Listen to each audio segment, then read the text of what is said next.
Bienvenidos al 20º episodio de Lejano Este.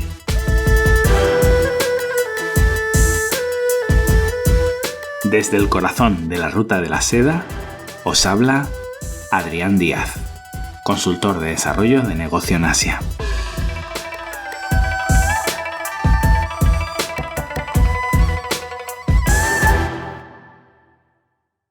La tierra firme de China es tierra tan larga y poblada que de 100 partes una, que lo que dicen sea, parece que es otro medio mundo.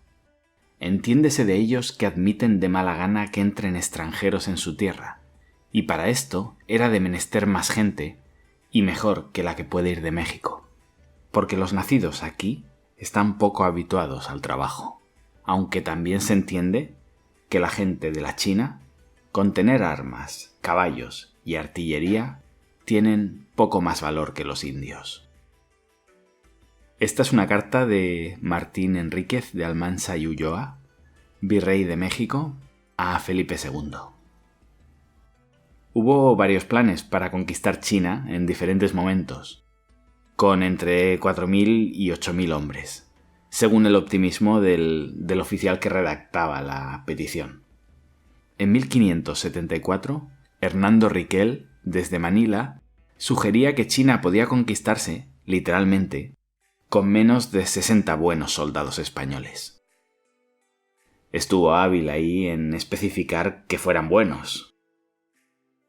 Independientemente de las bravuconadas de los conquistadores de cada época, China ha sido admirada y temida desde el principio de los tiempos. Temida por su tamaño, pero sobre todo por desconocimiento. El temor que nos supone todo lo que ignoramos. El propio Napoleón dijo aquello de «Dejad que China duerma, porque cuando despierte, el mundo temblará». Una mente prodigiosa que supo ver hace 200 años lo que ningún líder occidental supo ver hace 30. Y bueno, y en aquel momento contaba con muy pocos datos. Es curioso cómo todavía hoy, con el mundo globalizado y las tecnologías de la información a pleno rendimiento, China sigue siendo ese gran desconocido. Tanto que, como explicaba en el último episodio, una marca de primer nivel puede echar por la borda 30 años de crecimiento en un par de mensajes de texto. Este podcast es un ejemplo palpable del interés que nos genera ese monstruo que ya no sabemos si nos vende, nos compra, nos invade o nos ignora. Y lo peor, ha habido momentos en los que no sabíamos ni siquiera cuál era la mejor opción.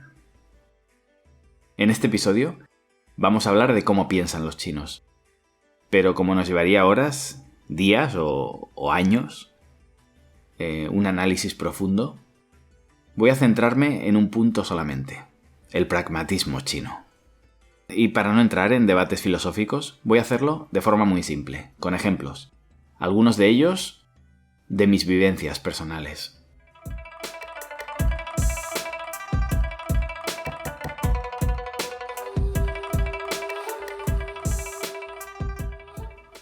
Antes de nada, tengo que advertir de un error que cometemos la mayoría de occidentales, y es compararlo todo con nuestro lugar de origen. Los pisos son caros, el arroz barato, los edificios son altos, hace mucho frío, el cielo está muy gris.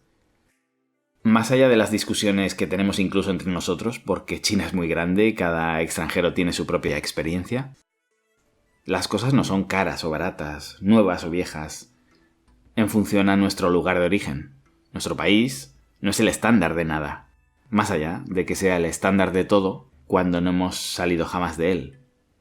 Parece obvio, pero vale la pena recordarlo. Y una vez puesto en valor este error terrible, caigamos de nuevo en él. Los chinos son muy pragmáticos. Os lo dice alguien romántico, soñador, que toma decisiones muchas veces con el corazón, en lugar de hacerlo con la cabeza.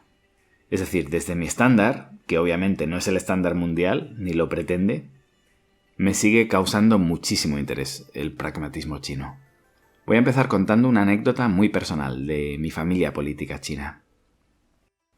La abuela era parte de lo que llamaríamos burguesía china. Se dedicaban al té, poseían tierras y tiendas en varias regiones. Siempre me cuentan ejemplos que son difíciles de entender desde nuestro desde nuestro punto de vista, de cómo tenían prohibido bajar a la primera planta, y ella y su hermana tenían que ser transportadas a todos los lugares a los que se desplazaban. A ese nivel en el que prácticamente hablamos de un ejército de sirvientes. Tenía una educación alta y un linaje militar respetable. Acordaron un matrimonio también con un militar. Durante la guerra, entraron en su casa y la saquearon. Su hermana se suicidó delante suyo. Y ella, de todo el oro familiar, solo pudo salvar un anillo que se colocó en la boca. Fue reasignada al campo. Pasó de no haber pisado jamás una calle a tener que sobrevivir recogiendo arroz, siendo obviamente vejada por sus orígenes impuros, día sí, día también. Su marido, como la mayoría de militares de nivel del Kuomintang, huyó a Taiwán. Pero, un tiempo después, al intentar reunirse con su familia, fue detenido y reeducado durante, creo que 4 años. 4 años sin información, en los que no se sabía si estaba en un campo de concentración o en una cuneta. Y un día aparece en casa, completamente irreconocible y mentalmente roto. Y con este panorama llega el momento de casar a su hija. Hablamos ya de 1970, en el punto más álgido del comunismo en China. Después de todo lo que os he contado, ¿con quién pensáis que casaron a su hija? Pues con un comunista. Una persona del partido de buena reputación, que en aquel momento significaba de origen pobre, y con sus 3 últimas generaciones libres de sospecha. Yo vengo de España, y no sé hoy, pero cuando yo era pequeño, en algunos lugares todavía escuchaba aquello de que mi hija no se presente con un fascista, o si te casas con un rojo te desheredo. Es solo una anécdota y quizá no le deis la importancia que yo le he dado siempre, porque, bueno, tampoco me he podido parar en cada detalle, pero a mí me ha ayudado muchísimo a entender cómo son los chinos. Mi marido fue torturado, a mí me destrozasteis mi vida, pero ¿quién manda ahora? ¿Estos? Pues a mi hija la caso con uno de ellos, porque lo que busco es lo mejor para mi hija. Esto desde la sangre caliente que tenemos en el sur de Europa, o los países latinos, mediterráneos, etc. Una actitud así creo que es muy difícil de encontrar. Bien, sigamos con esta pareja, la hija ya casada. Vivían en una zona preciosa llamada el Lago de las Mil Islas, un sitio muy recomendable a 1 hora de Hangzhou al suroeste. Y se llama así porque hay literalmente 1000 islas dentro de un lago. Hoy en día algunas de estas islas son hoteles espectaculares y la verdad es que el lugar no es muy caro. Bien, llegó un momento en el que el lago tenía que suministrar más agua porque la zona de Hangzhou, Shanghai, etc. no tenía suficiente. El gobierno decidió subir el nivel del agua del lago como un pantano más y con esta decisión 3 pueblos de creo que 300.000 habitantes, una cosa así, quedaban sumergidos bajo el pantano. Esto me recordó mucho cada vez que en España ha habido un caso similar con un pueblo de 200 habitantes. Se encadenan al pueblo, hacen mención a que sus antepasados están allí enterrados y prefieren morir a abandonar el lugar. El político opositor de turno viene y da soporte a los vecinos. Todo esto en China no se da. En España quizá un pueblo de 200 habitantes tenga poder para paralizar la obra necesaria para suministrar agua a una región entera. En China no. Aquí cuando le explicas al funcionario de turno que tu abuelo se ha encadenado a la tumba de su madre y que de ahí no le moverá nadie, el funcionario te responde que el agua entra a las 12 y que o movéis al abuelo o ya sabes dónde queda enterrado. Durante los Juegos Olímpicos de Beijing se obligó a empresas de construcción, empresas químicas, etc., a cerrar durante varios meses. El objetivo era limpiar el aire. El objetivo era ofrecer una buena imagen al exterior. Y el aire gris era un inconveniente. Si el objetivo hubiera sido limpiar el aire, se hubiera actuado de otra manera y de forma más consistente en el tiempo. La cosa funciona así, hay un objetivo claro y se actúa en consecuencia, no hay más. Sin sentimientos. Por eso os hablo de este pragmatismo chino. No No intento que estéis de acuerdo ni en contra. Simplemente, como os decía al principio, os pongo ejemplos que os ayuden a entenderlo como me han ayudado a mí. Durante la Expo de Shanghai, diría que en el año 2010 o 2012, yo estaba dirigiendo una fábrica en una provincia a más de 4 horas de Shanghai. Se iluminaba toda la ciudad y el nivel de iluminación necesario durante toda la Expo era tal que nos limitaron el uso industrial de la electricidad a 5 días en un mes. No sé en qué sector les serviría. A mí concretamente me servían lo mismo 5 días que ninguno. Y tuvimos que lidiar con pedidos retrasados y un montón de problemáticas que se derivaron de ello. Estas decisiones no solo condicionan el mercado, condicionan el carácter chino y lo alejan muchísimo del nuestro. Y es verdad que la globalización nos acerca, y en los últimos años nos ha acercado mucho, pero todavía estamos muy muy lejos. Hace unos días me contaba un cliente una experiencia similar. Estaban en una reunión por temas de acero y por una nueva normativa ecológica. Esa región había cerrado las plantas de producción de acero y estaban teniendo carencias de suministro. Por un lado hablamos de esa manera de decir las cosas tan tajante del gobierno, que luego al compararlo con Europa pensábamos, pero si es algo bueno, en Europa nunca se hará, porque el partido opositor se negará a lo que sea, porque el fin es oponerse a todo lo que hace el gobierno, sea bueno o malo. Si se aprueba, se lleva al Tribunal Supremo, después al Constitucional, después a una última instancia europea, y bueno, el resultado es que se para durante años, o en el peor de los casos, se aprueba y cuando llegue yo al gobierno ya lo revocaré. Algo que hace que no se puedan generar estrategias a 10 o 20 años vista.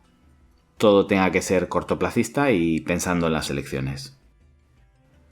Me decía un periodista hace tiempo que si defendiendo tanto a este gobierno no estaba ya sufriendo algún tipo de síndrome de Estocolmo. Y honestamente no lo sé, quizás sí. Pero la verdad es que lo que intento es quedarme con lo bueno de cada lugar.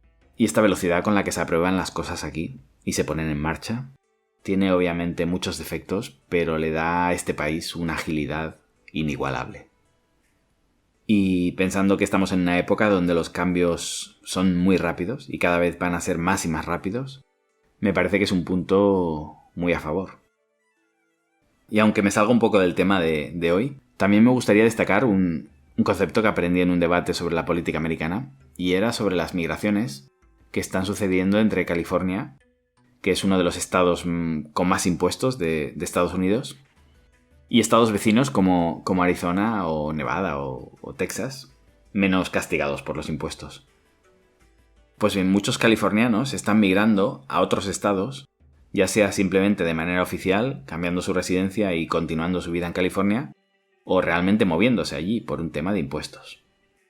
Curiosamente, somos tan hipócritas que todos queremos una gran cantidad de servicios públicos como los que se pueden obtener en California, pero aportando lo mínimo posible, como sucede, en Nevada. ¿Y cuál es la consecuencia de estas migraciones? Pues que como no somos conscientes de lo que estamos haciendo, con esta migración estamos también arrastrando nuestro voto y cambiando el lugar al que llegamos. Y se da una situación muy paradójica, porque estos estados menos tasados están evolucionando a más impuestos porque la gente que llega viene con ideas muy sociales sin entender que se movieron a ese lugar porque les convenía más a nivel fiscal. Esto mismo destaco cada vez que puedo entre la comunidad de expatriados en China, y lo hago bastante en este podcast, y es que venimos de un lugar que nos ha expulsado a un lugar que nos da oportunidades, pero nos encantaría cambiar ese lugar y que se parezca más al lugar que nos expulsó. Y este nuevo neocolonialismo, porque al final colonizamos mentes con nuestras ideas, a priori futuristas, es de alguna manera macabro. Porque si consiguiéramos todo lo que nos proponemos y convertimos ese nuevo lugar que nos ha acogido en algo tan parecido a nuestro país, empobreceremos su economía, como lo hicimos con la nuestra, y los abandonaremos. Porque nosotros somos la fracción de población de nuestro país que fue capaz de salir, de emigrar y de adaptarse. Por tanto, el esfuerzo de hacerlo de nuevo para nosotros es mucho menor que cualquier ciudadano medio, que sufrirá las consecuencias de nuestra evangelización. Nosotros nos iremos con los bártulos a otro lado y repetiremos la operación, porque ese otro lado volverá a ser un país en vías de desarrollo, con oportunidades, nichos y un imaginario colectivo por crear. Por eso cuando hago autocrítica y me doy cuenta de la poca paciencia que tengo conduciendo o haciendo una cola o quejándome de los ruidos en un restaurante, me planteo si mi estándar es el mejor posible o solamente uno más. Y cuando pienso, no, mira, maltratar perros está mal y eso no tiene discusión. Pienso también que si China fuera una provincia más de España, nos encantaría ver corridas de toros también aquí. O si fueran un estado más de Estados Unidos, nuestros niños nos contarían que un compañero suyo ha llegado a clase con un revólver.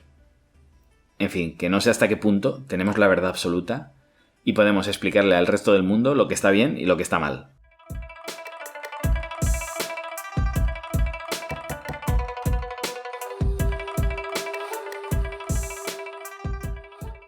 En este sentido, también me encantaría destacar otro punto del carácter chino, y es su permeabilidad a la crítica constructiva. Puedes tener un debate sobre la pena de muerte o sobre el maltrato animal, que verás a tu interlocutor atento, receptivo, con ganas de aprender y con capacidad de cambiar de opinión, algo que creo que hemos perdido en Occidente. Esa misma conversación con un aficionado a las armas en Estados Unidos o una persona con educación machista en un país musulmán me parece bastante más improductiva. Los dos estaríamos con el botón pulsado, esperando que el otro termine para rebatir, sin escuchar lo que nos está diciendo porque ambos contamos con posturas inamovibles. Uno de mis mejores amigos, muy extremista a nivel político, tanto que era capaz de dejarte de hablar si te comprabas un coche japonés, acabó viajando a Japón para ver con sus propios ojos lo que le explicábamos. Volvió, todavía convencido de que son el enemigo, pero con la idea de que hay un montón de cosas que hacen bien y en las que China tiene que mejorar para ganarles en lo comercial y no en lo militar. Me parece admirable esa tolerancia a las nuevas ideas y su flexibilidad para poder cambiar de opinión y mejorar. El tema económico quizás sea uno de los temas clave cuando hablamos del pragmatismo chino. Y es una de las cosas a las que más nos referimos en nuestras críticas. ¿Cuántas veces habré oído de integristas cristianos o musulmanes que el problema de China es que no tienen religión y eso hace que su religión sea el dinero? Bueno, para empezar, eso de que no tienen religión o sí tienen religión me parece la típica generalización en la que caemos la mayoría hablando de China. No sé con quién estamos hablando para decir eso, pero hay gente más o menos religiosa, hay gente muy religiosa, principalmente cristianos y musulmanes chinos, pero también hay budistas en algunas provincias muy religiosas. Y luego hay, sí, una mayoría tan poco religiosa como quizá los occidentales, ni más ni menos. Gente que atiende a Dios en días señalados del calendario, cuando se casa, cuando alguien cercano muere o cuando toca, pero que en el día a día no le queda tiempo para cultivar su alma. Exactamente igual que cualquier país occidental que nos pueda venir en mente. Pero es que, incluso suponiendo que no creen en nada y que su religión es el dinero, me parece fantástico. Si es así y lo entiendes, los vas a ver venir de manera muy transparente.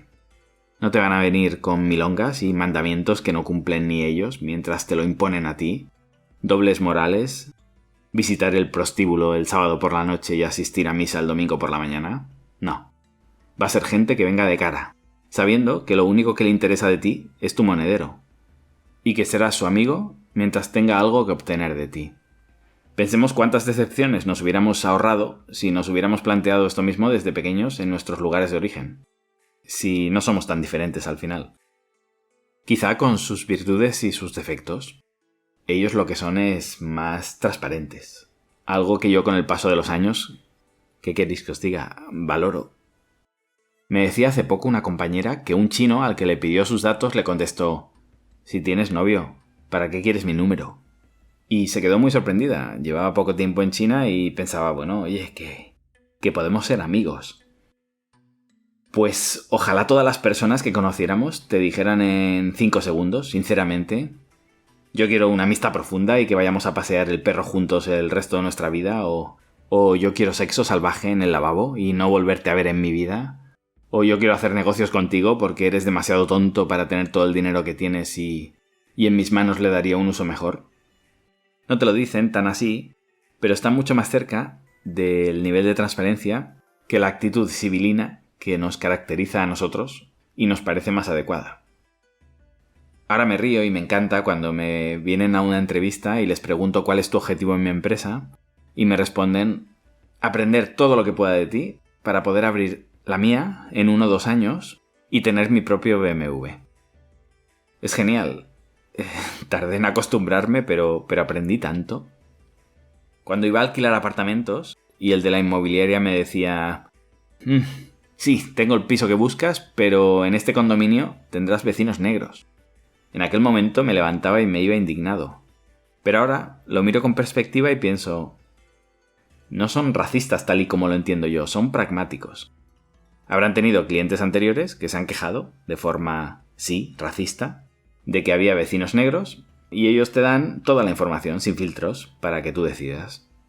Y bueno, en cualquier caso, no todo el pragmatismo tiene por qué ser bueno. A nivel personal, la vida conyugal china daría para varios episodios. Amigos que te cuentan que con 30 años ya duermen en camas separadas porque ya han tenido el hijo y el sexo se da por terminado. Me casé contigo para obtener un niño. Ya tengo lo que quiero y a partir de ahora esto es una joint venture para proveer a ese niño de todo lo que necesite hasta que nos dé un nieto. Estoy siendo muy crudo y estoy contando anécdotas que no siempre son una regla general, pero desde luego se dan y se dan mucho. La frase de una boda no es un enlace entre 2 personas, sino un acontecimiento entre 2 familias. Cada vez la oigo menos, pero lo de que los hogares de las parejas chinas se conviertan en una suerte de co-living spaces, tal cual. Espero que todos estos ejemplos os sirvan y os ayuden a entender mejor a los chinos y cómo piensan, porque al final lo que queremos es comprarles cosas, venderles cosas, vivir con ellos, convivir con ellos. Y bueno, en este podcast seguiremos contando anécdotas y muchas de ellas cuando algo nos sorprende, cuando algo nos crea un shock. En el fondo lo que estamos hablando es de actitudes diferentes ante un mismo evento y eso es un poco de lo que iba este episodio.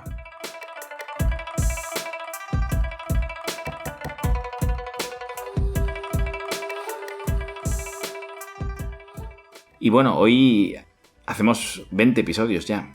Gracias por estar ahí.